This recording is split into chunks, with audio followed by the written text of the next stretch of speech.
আসসালামু আলাইকুম। হ্যালো বন্ধুরা, M H medicine and health tips থেকে সবাইকে জানাই স্বাগত। চিকিৎসকরা বলেছেন কিডনি শরীরের সেই ছাঁকনি যা ভিতরের নাইট্রোজেন ঘটিত সব বর্জ্য ও অতিরিক্ত তরল ছেঁকে বের করে দেয়। এটি দেহের তরল ও ইলেকট্রোলাইটের ভারসাম্য বজায় রেখে রক্তচাপ নিয়ন্ত্রণ করে এবং শরীর রাখে সজীব ও কর্মক্ষম।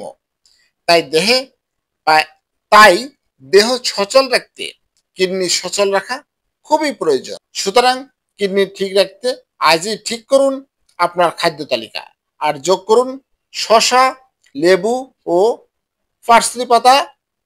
হ্যালো বন্ধুরা, আপনাদের জানানোর চেষ্টা করেছি। আমার এই ভিডিওটি যদি ভালো লাগে, নতুন নতুন ভিডিও পেতে আমার চ্যানেলটি এখনই সাবস্ক্রাইব করে রাখুন আর কিডনি সুস্থ রাখুন, বিশুদ্ধ পানি পান করুন। আজকের মতো বিদায় নিচ্ছি।